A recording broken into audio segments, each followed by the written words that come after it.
and then I gotta kind of like do the segue. All right, give it a sec. All right. Hello, everyone. So today I'm with Billy. Welcome to the channel, Billy. Hey, thanks, man. Thanks for having me. And today we're going to talk about Odin and some experiences that we've had, and maybe some general understandings that we have about Odin. So I was drawn to Odin many years ago, and I really never figured out why. I do have Viking ancestors, but I never really figured out why I was drawn to Odin specifically. But for some reason, I was drawn to him. Then when I started to learn about him, when I started to learn about his connection to the runes and how the runes are like these primordial spirits that we each have a connection to within ourselves, and also just the general flavor of the Norse gods, I realized that I kind of found a home in them. What kind of drew you to the Norse gods, Billy? Was there a particular thing, or was it just like on a whim, kind of like with me? Well, I mean, it was. I've always been drawn to the Norse gods and the Norse pantheon.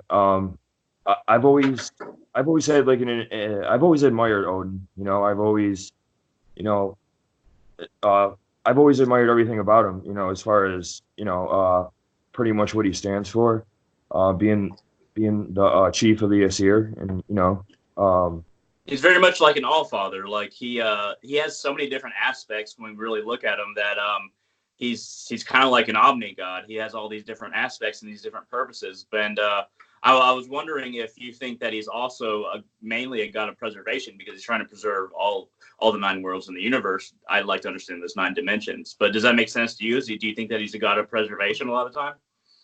absolutely, I do think that. Yeah, I sort of see him as like, a grandfather or, something like that, where I sort of see him as more of like a family, like, not so much as so it's hard to Mm-hmm. sometimes it's hard to you know, kind of relate to certain gods and stuff Mm-hmm. and spirits, but I just really relate to him, and it's just sort of like when I talk to him and stuff, or like not even in a ritual, just when I'm thinking about it, it's sort of like talking to my dad or my grandfather, Yeah. and, and I've always admired a lot of the things about him, about how he's a god of poetry and poetry, and you know, he pretty much conquers weakness and fear too.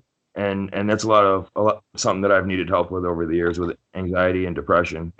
So I mean, I would like to intercede and say that Waylon Skallagrimsson gave me a name that he learned from Odin that actually helps with wordcraft, and that's Wordwolf.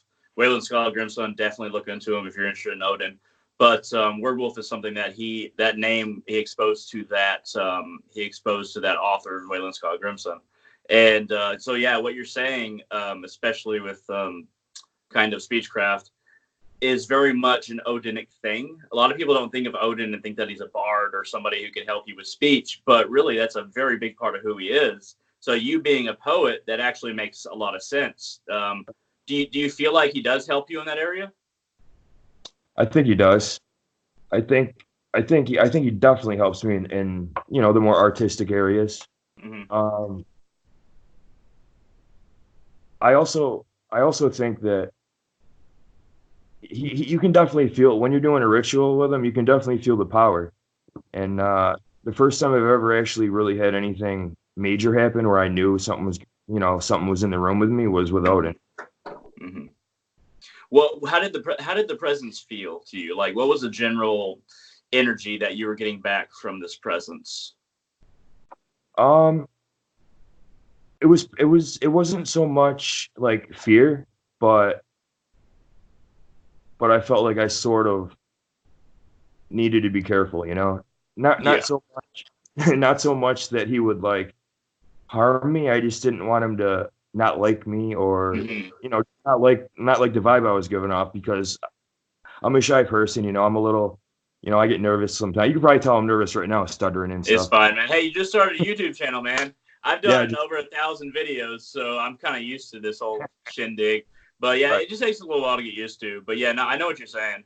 Uh, so I don't know. So like, if we're delving into this presence idea, um, a lot of people who do not believe in Odin or the gods or spirits will be like, okay, maybe that's just your mind playing tricks on you. Um, was there ever a point where like there was something in your physical reality or maybe even your mental reality where you're like, okay, I'm definitely sure that this is a presence? There's definitely, it might not be, not everybody might not think this is for sure, but I, s- I've tried out a few different gods, demons. Mm-hmm.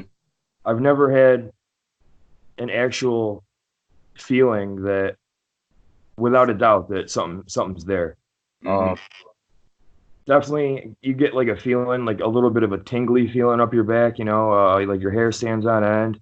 Yeah. Uh, and the one thing, some people will say, "Oh, this is breeze" or whatever, but the candle flame will go very, very high, and it'll start flickering so hard, and not just for a second, but it'll keep doing it. As soon Mm-hmm. as uh, as soon as I start, as soon as I start calling his name, or if I'll start the invocation or the evocation that I'm doing, I'll start, I'll read some poem about him or something like that.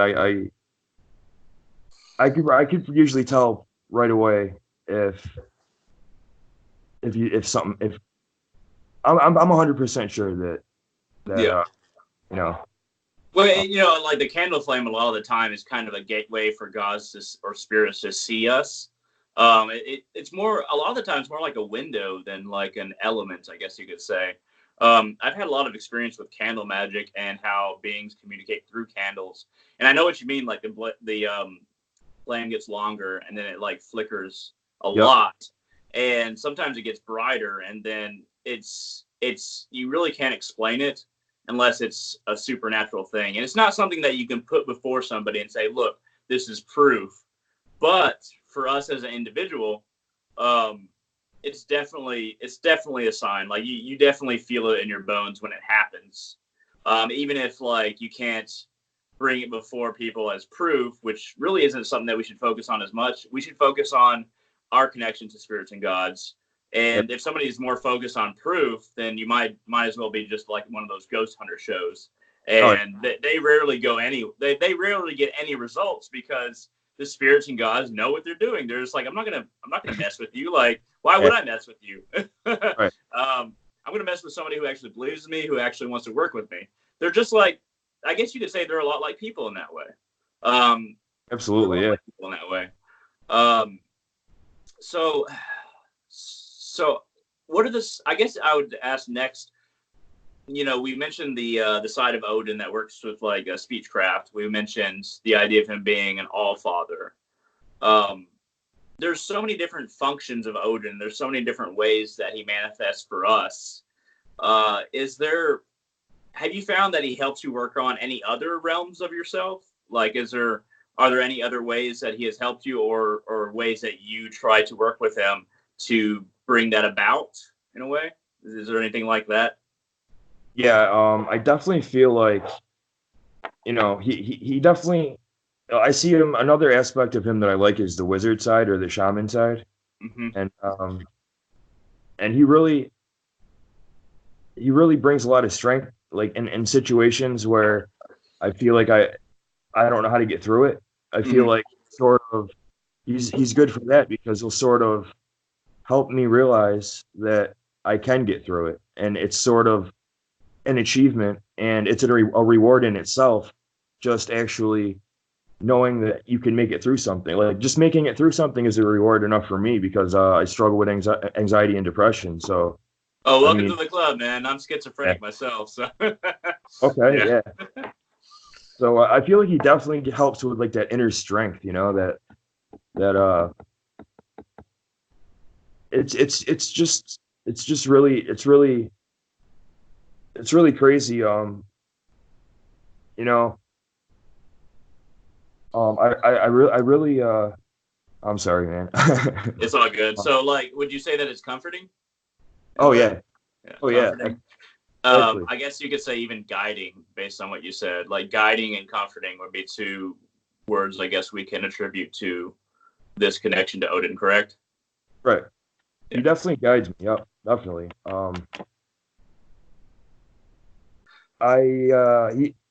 he's done a couple things for me so far. That's how I know. I feel like he's working the magic. Helping me Mhm. work the magic. Um, Have you worked very much with Norse magic or runic magic, or you said that you kind of like work angelic magic sometimes. Have yeah, you worked with much runic magic or Norse magic? not a lot. Mhm. Um, A lot of um, it's runic based. A lot of it's runic based is what I found, which I'm okay with. But yeah, right. I haven't I haven't worked with him too much yet, but he's always sort of been there, and I don't know if it's just that I've been admire the person that he was, or the god that he is, or if he's sort of calling me to him, if that makes any sense. that But does make sense. Because a lot of people are called to Odin, but they don't. They actually don't know who Odin is, but they feel called to this force, and then eventually they'll stumble upon the actual name of this force. And this happens with other gods and other spirits. But yeah, that was actually very similar with me. And there was a long period where I was going through different religions and different practices, different traditions. And then once I found the Norse pantheon and Odin, and beforehand Kalima, it just pinged. Like you get that feeling that you've hit on the right track. You know what I'm talking about? yeah, I do Yeah. definitely. So it just takes different amounts of time for different people, just depending on where they are in relation to that being. And I would say that the style that I work with the gods and spirits is not to summon or evoke them necessarily, but to provide devotion to them and try to bring them to the table on their own terms, if that makes any sense. So when I'm putting out an offering, I'm not saying, "Hey, you have to do this. You have to come here. You have to do this or that." I'm Right. saying, "Look, I'm willing to. I really want to come to the table with you. Can you please guide me? Can we please make a connection?" Is that different from kind of what you do, or is it similar? It's very similar. That's very similar. Um, when I talk to Odin, it's more like I mentioned, it's more like talking to a family member. Mm. Um, and that's different than what I'm used to with, you know, the angels. Evocation. Right. Yeah. It's here's the thing. The thing that I practiced the most, really, like I told you, was the angel magic and the planetary magic, Mm-hmm. and so I'm sort of, that's how I know how to contact spirits. So I Mm-hmm. sort of try to contact Odin in that sort of a way, Mm-hmm. but not exactly the same, because I'm not trying to bind him or anything like that. I'm not trying Yeah. to. I don't Yeah. really do that with the angel magic either, but Mm-hmm. even with Odin, it's even less so. But the thing that I like about working with him is I've never felt the power that I've felt with Odin, and working with any other. I've gone through all the seven spheres, the seven planetary spheres, and of all those workings, I've never had anything happen as strongly as with Odin already. And I mentioned that I haven't been working with him too long.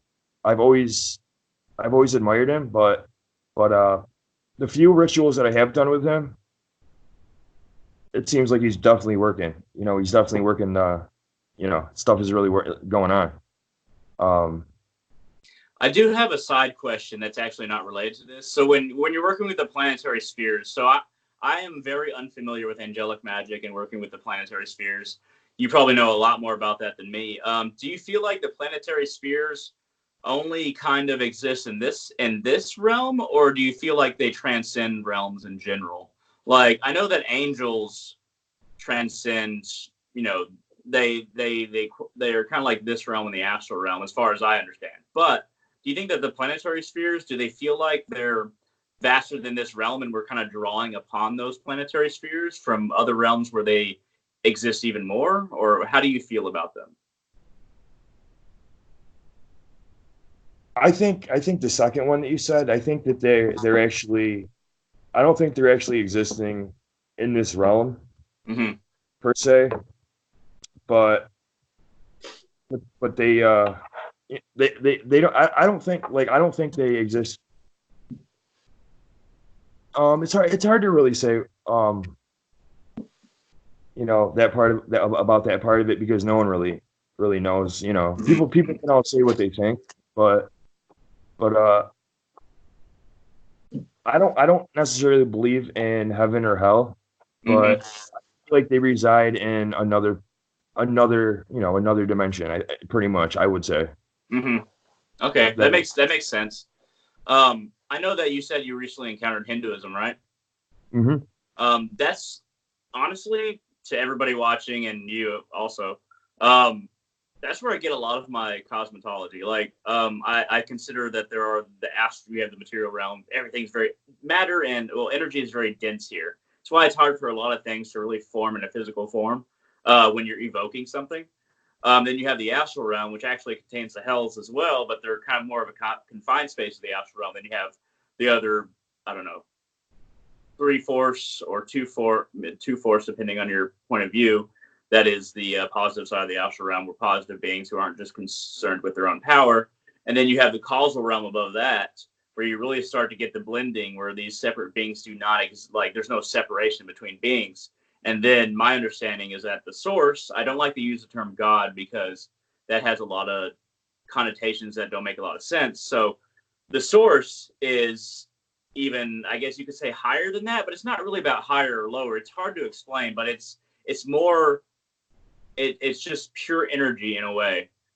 So I would say, moving forward with Hinduism, there's a lot of information that really crosses over to the Norse pantheon and Odin's knowledge and everything like that. There's a lot of crossover, and a lot of people have been making this connection recently that because of the information age and all that, that they just didn't have contact with these two different systems in the past. But now that those two systems are being contacted, like they can intertwine, it's really amazing how well they overlap. I mean, would you agree with that, or is that something you found, or is that just a new idea? I think a lot of religions overlap. I find correspondences and similarities all the time that I can't dismiss. You know what I mean? But I think, yeah, I definitely would agree with that. Yeah. I mean, I'm not like Hinduism is. I wouldn't call myself a Hindu, but I also work with Kali Ma. I think I might have mentioned that. That's how I found your videos on here. Yeah. Um, Got a lot of videos of Kalima, that's for sure. right. Um, but from what I know, yeah, they're very similar, um, in quite a few ways. Yeah, it's pretty amazing. So since you just started working with Odin, I guess the way we can close this video, because I only try to make it 20 minutes, because that's for some reason the app that I have Right. works with 20 minutes the best. But what are your hopes for your path towards Odin? Not necessarily what you know now, but what do you hope to know in working with Odin, or what do you hope to gain? I guess you could say, if you can narrow it down to something. Yeah.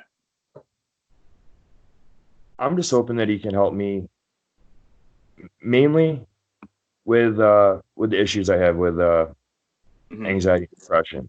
I know a lot of people might not think that's a really good thing to be using gods or whatever for, but it seems to help me. I'm not It's just as valid as anything else. I mean, right, it's just yeah. right. Um, but I want to really be able to get him to help me with my art and Hmm. and uh, and my magic, and the mental health thing.